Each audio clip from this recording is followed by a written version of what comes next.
നമസ്കാരം.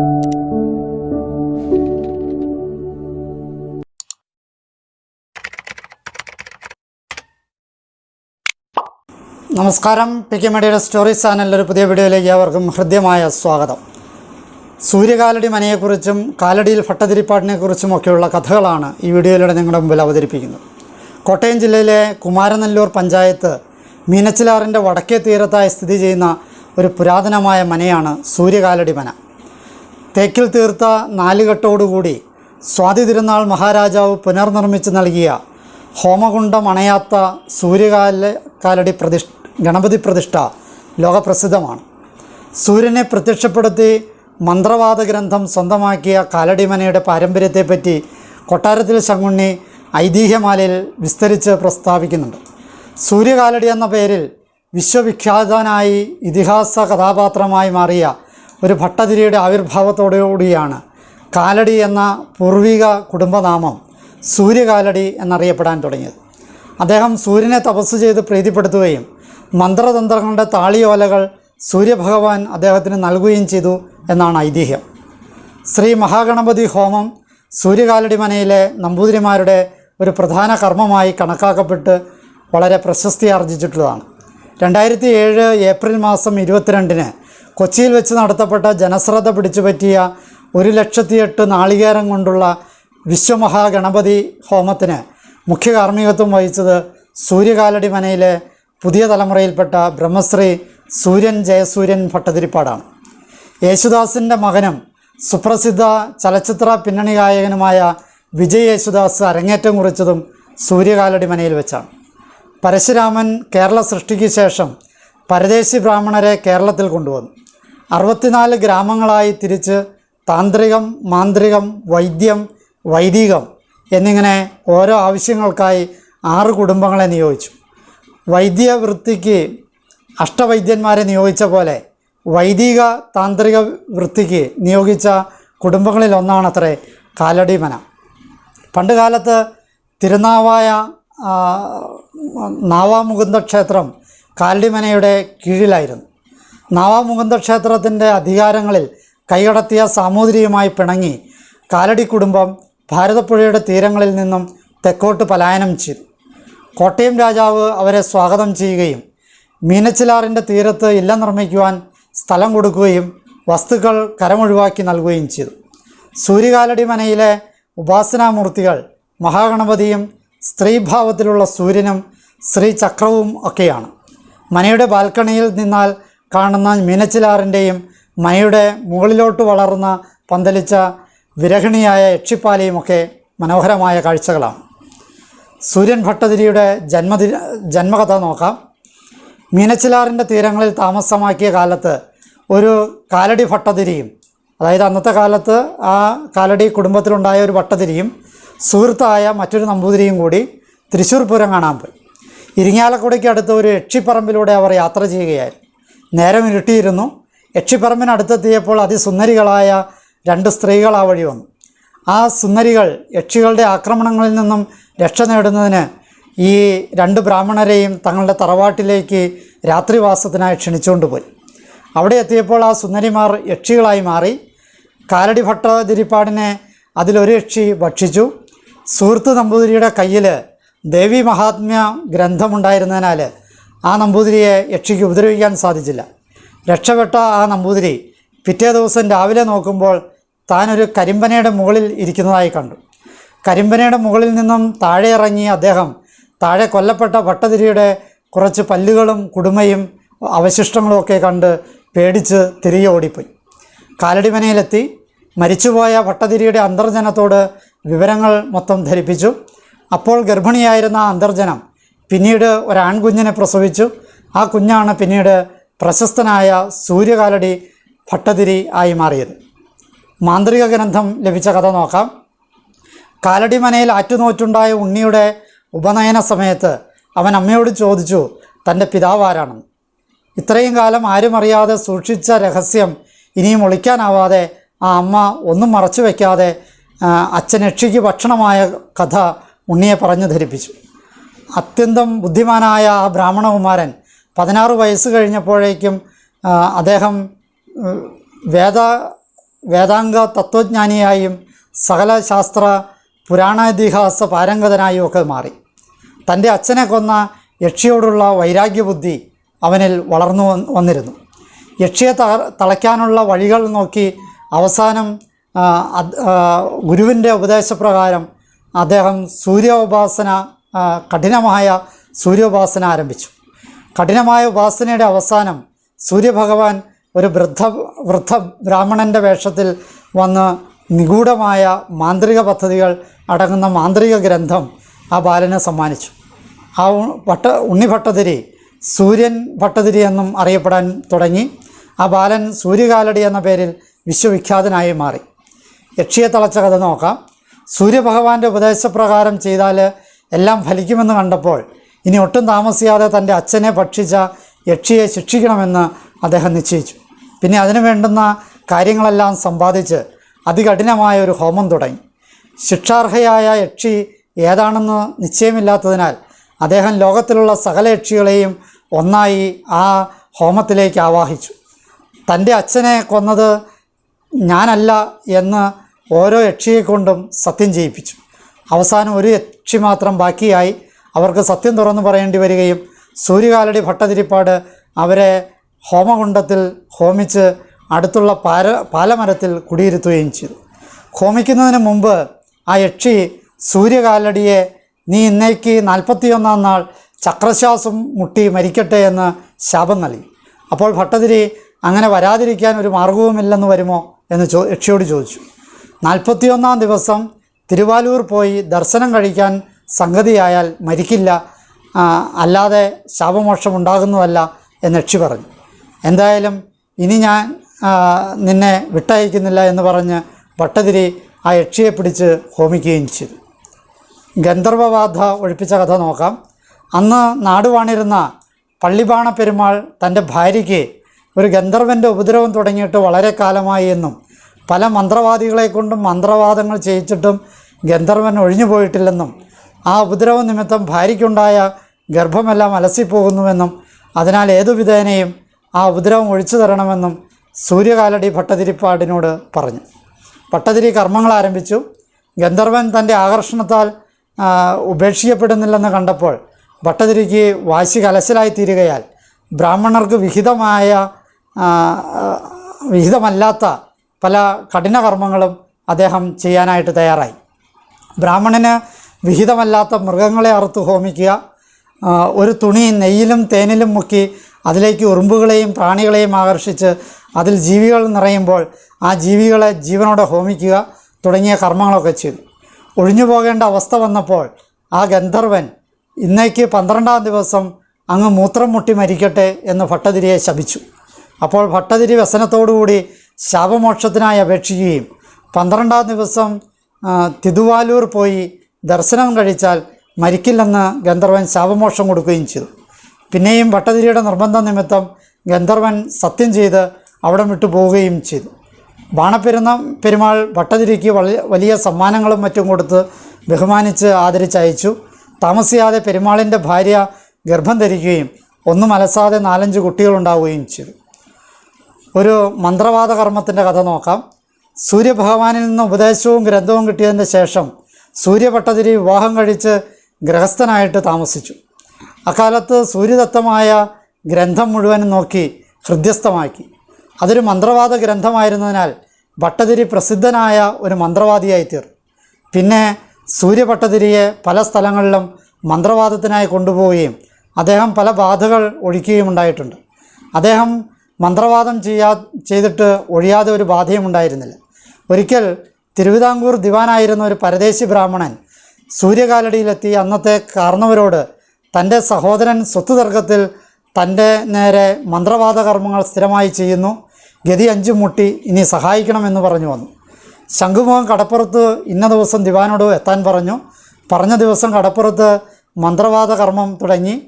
കുറച്ച് നീങ്ങി ഒരു കരിങ്കൽ മണ്ഡപം ഉണ്ടായിരുന്നു. അതിൻ്റെ തൂണിൽ ഒരാടിനെ കെട്ടിയിട്ടുണ്ട്. കർമ്മത്തിൻ്റെ അവസാനം ആ ആടിൻ്റെ ഓരോ രോമകൂപങ്ങളിൽ നിന്നും രക്തമൊഴുകി വന്നു. ആട് മരിച്ചു. ആട് മരിച്ച അതേ സമയത്ത് തന്നെ ആന്ധ്രയിൽ ഉദ്യോഗസ്ഥനായിരുന്ന ദിവാൻ്റെ ചേട്ടനും മരണപ്പെട്ടു. ഈ 2 സഹോദരങ്ങളുടെയും ആത്മാക്കൾ മരണശേഷം സൂര്യകാലടി മനയിൽ ഉള്ളതായിട്ട് മുത്തശ്ശി കഥകൾ പറയുന്നുണ്ട്. ഭട്ടതിരിപ്പാടിൻ്റെ ഈ ശ്രേഷ്ഠനായ ഭട്ടതിരിപ്പാടിൻ്റെ അന്ത്യം നോക്കാം. 2 ശാപങ്ങൾ അദ്ദേഹത്തിന് കിട്ടുകയുണ്ടായി. സൂര്യകാലടി നോക്കിയപ്പോൾ 2 ശാപവും ഒരേ ദിവസം തിരുവാളൂർ ക്ഷേത്രത്തിലേക്ക് നീളുകയാണ്. ശാപദിവസത്തിൻ്റെ തലേ ദിവസം തിരുവാളൂർ ക്ഷേത്രത്തിലെ പൂജാരികൾക്കും അധികാരികൾക്കും ഒരേ സ്വപ്ന ദർശനമുണ്ടായി. നാളെ ക്ഷേത്രത്തിൽ ഒരു മരണം നടക്കും. എല്ലാ പൂജയും അതിരാവിലെ തന്നെ തീർക്കണം, എന്നിട്ട് ക്ഷേത്രം അടച്ചിടണം എന്നായിരുന്നു സ്വപ്നം.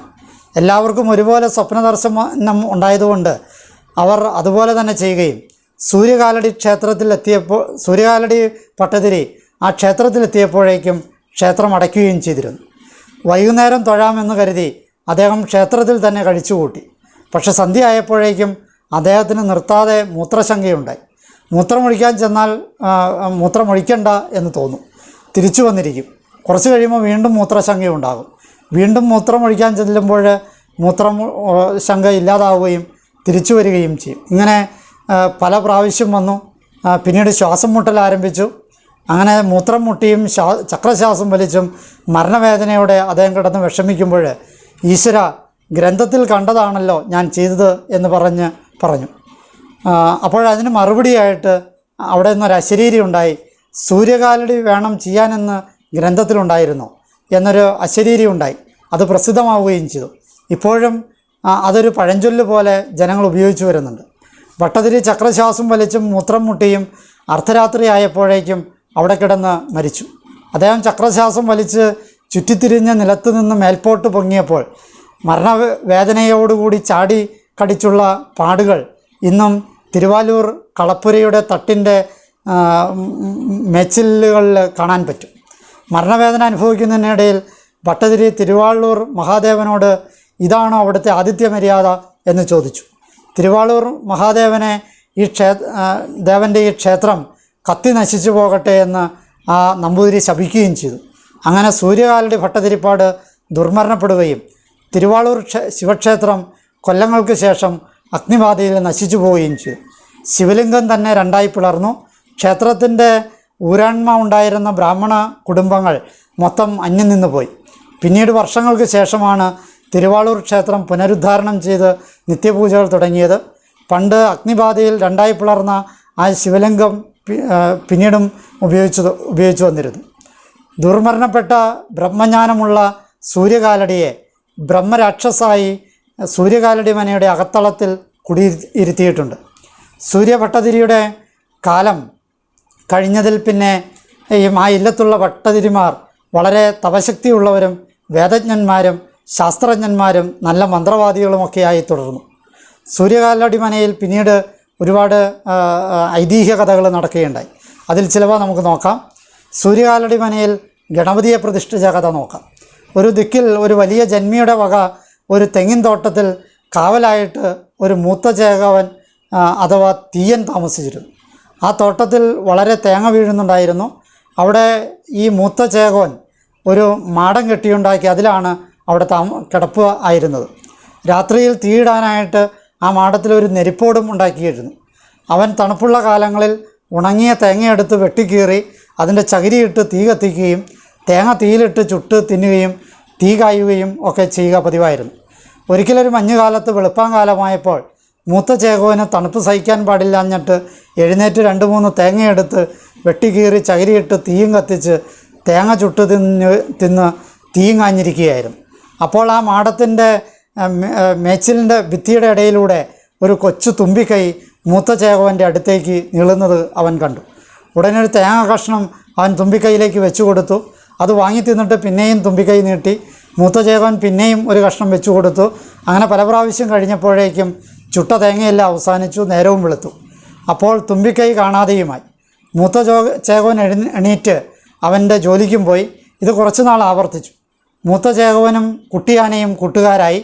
മൂത്ത ചേകോവൻ പോകുന്നിടത്തെല്ലാം കുട്ടിയാന കൂടെ ഉണ്ടായിരിക്കും. എന്നാൽ ഈ കുട്ടിയാനയെ ആ മൂത്ത ചേകോവനല്ലാതെ മറ്റാർക്കും കാണാൻ സാധിക്കില്ലായിരുന്നു. അങ്ങനെ ഇരിക്കുമ്പോൾ ഒരിക്കൽ സൂര്യകാലടി മനയിലെ അന്നത്തെ കാലത്തെ ഭട്ടതിരി എവിടെയോ യാത്ര പോയി തിരിച്ചു വരുമ്പോൾ മൂത്ത ചേകോവനെ കണ്ടു. അദ്ദേഹത്തിന് ദിവ്യദൃഷ്ടി ഉണ്ടായിരുന്നതിനാൽ കുട്ടിയാനയും അദ്ദേഹത്തിന് കാണാൻ പറ്റി. ഭട്ടതിരി ഒരു ദിവ്യനായിരുന്നതിനാൽ ഇത് കേവലം ഒരു കുട്ടിയാനയല്ല എന്ന് അദ്ദേഹത്തിന് മനസ്സിലായി. ആ കുട്ടിയാനയ്ക്ക് ഒരു കൊമ്പ് മാത്രമേ ഉണ്ടായിരുന്നുള്ളൂ. ഇതിനെ വിലയ്ക്ക് തരാമോ എന്ന് ഭട്ടതിരി മൂത്ത ചേകവനോട് ചോദിച്ചു. മൂത്ത ചേകവൻ ഈ ആനക്കുട്ടിയുടെ മേൽ വളരെ വാത്സല്യവും കൗതുകവും ഉണ്ടായിരുന്നതിനാൽ തരികയില്ല എന്ന് മറുപടിയും കൊടുത്തു. എങ്കിലും ഭട്ടതിരിയുടെ നിർബന്ധം കൊണ്ടും നിവൃത്തിയില്ലാതായതുകൊണ്ട് പറയുന്ന വില കൊടുക്കാമെന്ന് ഉള്ള മോഹമൊക്കെ വന്നതുകൊണ്ടും ഒടുക്കം അദ്ദേഹം സമ്മതിക്കുകയും ആ കുട്ടിയാനയെ മൂത്ത ചേകവൻ ഭട്ടതിരിക്ക് കൊടുക്കുകയും ചെയ്തു. എങ്കിലും കുട്ടിയാന ഭട്ടതിരിയുടെ കൂടെ പോകാൻ കൂട്ടാക്കിയില്ല. മൂത്ത ചേകവൻ്റെ അടുത്ത് തന്നെ നിന്നു. പിന്നെ ഭട്ടതിരി മൂത്ത ചേകവനോട് അവൻ്റെ നെരിപ്പോടും 2-3 വരട്ടു തേങ്ങയും വില കൊടുത്ത് വാങ്ങി ആ തേങ്ങ തല്ലിപ്പൊട്ടിച്ച് നെരിപ്പോടിലിട്ട് ചുട്ട് അതിൽ നിന്നും ഒരു കഷ്ണം തേങ്ങ എടുത്ത് നീട്ടിയപ്പോൾ കുട്ടിയാന ഭട്ടതിരിയുടെ അടുക്കൽ വന്ന് അത് വാങ്ങിച്ചു തിന്നു. പിന്നെ ഭട്ടതിരി ആ നെരിപ്പോടും എടുത്തുകൊണ്ട് കുട്ടിയാനയും വിളിച്ചുകൊണ്ട് നടന്നു. കുട്ടിയാന അദ്ദേഹത്തിൻ്റെ പിന്നാലെ ചെന്നു. അങ്ങനെ ഭട്ടതിരി കുട്ടിയാനയും കൊണ്ട് സ്വന്തം സൂര്യകാലടി ഇല്ലത്തെത്തി. മൂത്ത ചേകവന് ആ കുട്ടിയാനയുടെ സൂക്ഷ്മസ്ഥിതിയൊന്നും മനസ്സിലായില്ല. ഭട്ടതിരിക്ക് ആ കുട്ടിയാന സാക്ഷാൽ ഗണപതിയാണെന്ന് കണ്ടപ്പോൾ തന്നെ മനസ്സിലായി. അദ്ദേഹം തേങ്ങ വാങ്ങിച്ച് ഗണപതി ഹോമം കഴിച്ച് ഗണപതിയെ ആവാഹിച്ചു കൊണ്ടാണ് പോകുന്നത്. അതൊന്നും മൂത്ത ചേകവൻ അറിഞ്ഞില്ല. ഭട്ടതിരി ഇല്ലത്തെത്തിയപ്പോഴേക്കും കുട്ടിയാന സാക്ഷാൽ ഗണപതിയുടെ രൂപത്തിൽ പ്രത്യക്ഷനായി. അദ്ദേഹം ആ ഗണപതിയെ തൻ്റെ മറ്റുള്ള തേവാരങ്ങളുടെ കൂട്ടത്തിൽ ഇല്ലത്ത് തന്നെ പ്രതിഷ്ഠിക്കുകയും ചെയ്തു. അക്കാലം മുതൽ അവിടെ എല്ലാവരും ഗണപതിയെ വേണ്ടുവണ്ണം സേവിച്ചു കൊണ്ടിരുന്നു. സമാവർത്തനം കഴിഞ്ഞാൽ പിന്നെ ആ ഇല്ലത്തുള്ള എല്ലാവരും ദിവസവും ഗണപതി ഹോമം കഴിക്കണമെന്നും ഇല്ലത്ത് തേവാരവും ഗണപതി ഹോമവും ഒരു ദിവസവും മുടങ്ങാതെ കഴിക്കേണ്ടതിലേക്കായി പുരുഷന്മാരാരെങ്കിലും ഒരാൾ എന്നും ഇല്ലത്തുണ്ടായിരിക്കണമെന്നും ഏർപ്പാട് വെച്ചു. ആ ഇല്ലത്തുള്ള എല്ലാവർക്കും ഗണപതി പ്രത്യക്ഷമായി തീർന്നു എന്ന് മാത്രമല്ല, അവർ വിചാരിക്കുന്ന സകല കാര്യങ്ങളും ഗണപതി അവർക്ക് സാധിച്ചു കൊടുക്കാനും തുടങ്ങി. ഒറ്റക്കൊമ്പൻ സൂര്യകാലടിയുടെ മാനം കാത്ത കഥ നോക്കാം. ഒരിക്കൽ സൂര്യകാലടി ഭട്ടതിരിപ്പാട് കോഴിക്കോട് രേവതി പട്ടത്താനത്ത് പോയി അവിടെ കവണാറ്റിന്, അതായത് മീലച്ചിലാറിന് വടക്കേ കരയിലുള്ളവർക്ക് സ്ഥാനം പതിവില്ല. പക്ഷേ സൂര്യകാലടി മന അന്ന് മീനച്ചിലാറിന് തെക്കേക്കര ആയിരുന്നു. തെക്കേക്കരക്കാർക്ക് എതിരെ വടക്കേക്കരക്കാർ സംസാരിച്ചു. സഭയിൽ വഴക്കായി. സൂര്യകാലടി തർപ്പിച്ചു പറഞ്ഞു, എൻ്റെ ഇല്ലം മീനച്ചിലാറിന് വടക്കേക്കരയാണ് എന്ന്. എന്നാൽ ബാക്കിയുള്ളവരത് സമ്മതിച്ചില്ല. സാമൂതിരിക്ക് സംശയം ആയി. അത് പരിശോധിക്കാൻ ഒരു ദൂതനെ വിട്ടു. ദൂതൻ അവിടെ ചെല്ലുമ്പോഴേക്കും ഭട്ടതിരിക്ക് മാനക്കേട് ഉണ്ടാക്കണ്ടല്ലോ എന്ന് വിചാരിച്ച് ഗണപതി തൻ്റെ ഒറ്റക്കൊമ്പ് കൊണ്ട് ആ പുഴയെ കുത്തി അതിൻ്റെ ചാല് തിരിച്ച് ഭട്ടതിരിയുടെ ഇല്ലത്തിന് തെക്കുവശത്തേക്ക് ആക്കി മാറ്റി. ഇതിൽ സത്യം എന്തു തന്നെയായിരുന്നാലും മീനച്ചിലാർ സൂര്യകാലടി മനയുടെ അടുത്ത് വെച്ച് ഗതി മാറുന്നത് നമുക്ക് കാണാൻ പറ്റും. പണ്ട് ഒഴുകിയിരുന്ന വഴി ഇപ്പോഴും ഒരു തോടായിട്ട് അവിടെയുണ്ട്. ഏതായാലും സൂര്യകാലടിയുടെ ഭട്ടതിരിപ്പാടിൻ്റെ മാനം ഗണപതി രക്ഷിച്ചു എന്ന് വേണം പറയാനായിട്ട്. കുഞ്ചമൺ പോറ്റിയും കാലടി ഭട്ടതിരിപ്പാടും തമ്മിലുള്ള ഒരു ചെറിയ മത്സരത്തെ നോക്കാം. ഒരിക്കൽ പ്രശസ്തനായ കുഞ്ചമൺ പോറ്റി കാലടിയിൽ ഭട്ടതിരിപ്പാരിയെ കാണാനായിട്ട് വന്നു. പോറ്റി 18 തണ്ട് വെച്ച ഒരു വഞ്ചിയിലാണ്, ബോട്ടിലാണ് ചെന്നിരുന്നത്. പോറ്റിയെ ഭട്ടതിരി ആചാരമര്യാദകളോടെ സ്വീകരിച്ചു. കുശലം പറഞ്ഞ് ഇരിക്കുന്നതിനിടയിൽ പോറ്റിയുടെ വള്ളം തുഴച്ചിലുകാർക്ക് ഭക്ഷണം കൊടുക്കുവാൻ ഭട്ടതിരി മുതിർന്നപ്പോൾ പോറ്റി അതൊന്നും വേണ്ട, നമ്മുടെ ബോട്ടുകാർക്ക് ഭക്ഷണം ഞാൻ തന്നെ കൊടുത്തുകൊള്ളാം, മറ്റാരും കൊടുത്താൽ അവർക്ക് തൃപ്തിയാവുകയില്ല എന്ന് പറഞ്ഞു. ഉടനെ ഭട്ടതിരി എന്നാൽ അങ്ങോട്ട് ചെന്ന് വിളമ്പിക്കൊടുക്കാം എന്ന് പറഞ്ഞ് എഴുന്നേറ്റു. അപ്പോൾ പോറ്റി പറഞ്ഞു, അതൊന്നും വേണ്ട, ഞാൻ അവർക്ക് അത്താഴം കൊടുത്തു, അവർ പോവുകയും ചെയ്തു എന്ന് പറഞ്ഞു. ഇത്രയും കേട്ടപ്പോൾ ഭട്ടതിരിക്ക് കാര്യം മനസ്സിലായി. ബോട്ടുകാരൊക്കെ ചാത്തന്മാരായിരിക്കുമല്ലേ എന്ന് ഭട്ടതിരി ചോദിച്ചു. അതെ എന്ന് അദ്ദേഹം മറുപടി പറഞ്ഞു. കാരണം ഈ പോറ്റി ചാത്തസേവയിലും അതിപ്രശസ്തനായിരുന്നു. അദ്ദേഹത്തിൻ്റെ എല്ലാ കാര്യങ്ങളും ഈ ചാത്തന്മാരായിരുന്നു ചെയ്തിരുന്നു. അദ്ദേഹം മറുപടിയായിട്ട് പോറ്റി ഭട്ടതിരിയോട് പറഞ്ഞു, ഒരു മൂർത്തിയെ സേവിക്കുക എന്ന് വെച്ചാൽ ചാത്തനെ തന്നെ സേവിക്കണം, എങ്കിലേ എല്ലാത്തിനും പ്രയോജനപ്പെടൂ എന്ന് പോറ്റി പറഞ്ഞു. പോറ്റി പറഞ്ഞത് ഗണപതിയെ ഉപാസിക്കുന്ന ഭട്ടതിരിയെ ഒന്ന് പരിഹസിക്കാൻ വേണ്ടിയിട്ടായിരുന്നു. പിന്നെയും 2 പേർ കൂടി വളരെ നേരം സംസാരിച്ചതിന് ശേഷം ഉറങ്ങാൻ വേണ്ടി പോയി. വെളുപ്പാൻ കാലത്ത് 2 പേരും ഉണർന്നെണീറ്റു പുറത്തളത്തിൽ വന്നു. പോറ്റി അപ്പോൾ തന്നെ യാത്രയും പറഞ്ഞ് ബോട്ട് കയറാൻ വേണ്ടി കടവിലേക്ക് പോയി. ഭട്ടതിരി കുളിക്കാനും പോയി. പോറ്റി കടവിൽ ചെന്ന് നോക്കിയപ്പോൾ ബോട്ട് അവിടെ കാണാനില്ലായിരുന്നു. പോറ്റിക്ക് വളരെ വ്യസനമായി തീർന്നു. പോറ്റി പരിഭ്രമിച്ച് ഭട്ടതിരി കുളിക്കുന്നിടത്ത് വന്ന് വിവരം പറഞ്ഞു. അപ്പോൾ ഭട്ടതിരി പറഞ്ഞു, ഇവിടെ ഒരൊറ്റ കമ്പനുണ്ട്, ഇത് അയാളുടെ നേരം പോക്കായിരിക്കണം, ഏതായാലും പരിഭ്രമിക്കേണ്ട, നിവൃത്തിയുണ്ടാക്കാം എന്ന് പറഞ്ഞു. പിന്നെ ഭട്ടതിരി അവിടെ നിന്നും കൊണ്ട് മേൽപോട്ട് നോക്കിയപ്പോൾ ബോട്ട് ആ കടവിൽ നിൽക്കുന്ന ആലിൻ്റെ മുകളിൽ ഇരിക്കുന്നത് കണ്ടു. ഉടനെ പോറ്റിയോട് എന്നെ തൊട്ടുകൊണ്ട് മേൽപോട്ട് നോക്കൂ എന്ന് ഭട്ടതിരി പറയുകയും പോറ്റി അപ്രകാരം ഭട്ടതിരിയെ തൊട്ടുകൊണ്ട് മുകളിലേക്ക് നോക്കുകയും ചെയ്തു. അപ്പോൾ ആലിൻ്റെ മുകളിൽ ഒരു കൊമ്പത്ത് ബോട്ട് കയറ്റി വെച്ച് തുമ്പിക്കൈ കൊണ്ട് താങ്ങിപ്പിടിച്ചുകൊണ്ട് ഗണപതി ഇരിക്കുന്നത് പോറ്റിയും കണ്ടു. ഇത് താൻ തലേ ദിവസം ഭട്ടതിരിയെ ആക്ഷേപിച്ചതിനുള്ള മറുപടിയാണെന്ന് പോറ്റിക്ക് മനസ്സിലായി. പോറ്റി അങ്ങനെ സംസാരിച്ചതിൽ ഭട്ടതിരിയോട് മാപ്പ് ചോദിച്ചു. ഉടനെ ഭട്ടതിരി ഗണപതിയോട് അധികം കൊടുത്തേക്കൂ, അദ്ദേഹത്തിന് പോകാൻ വയ്യെന്ന് പറയുന്നു, വെറുതെ ബുദ്ധിമുട്ടിക്കണ്ട എന്ന് പറഞ്ഞു. അപ്പോൾ ഗണപതി അവിടെ ഇരുന്നു കൊണ്ട് ബോട്ടെടുത്ത് പുഴയിലേക്ക് എറിഞ്ഞു. ആലിൻ്റെ മുകളിൽ നിന്നും ബോട്ട് വെള്ളത്തിലേക്ക് വീഴുന്നത് കണ്ടപ്പോൾ ബോട്ട് പൊട്ടിപ്പോയി എന്ന് പോറ്റിക്ക് തോന്നി. എങ്കിലും യാതൊരു കേടും സംഭവിച്ചില്ല. പോറ്റിക്ക് വളരെ ബഹുമാനവും അത്ഭുതവും ഉണ്ടായി. ബോട്ട് കിട്ടിയെങ്കിലും ബോട്ടുകാരില്ലാതെ പോറ്റി പിന്നെയും വിഷണ്ണനായി നിന്നു. കാരണം ബോട്ടുകാരില്ലാതെ എങ്ങനെ തുഴയും? ഗണപതിയെ പേടിച്ച് ചാത്തന്മാരാരും അടുത്തു വരികയില്ല എന്ന വിവരം ഭട്ടതിരിയോട് പറഞ്ഞു.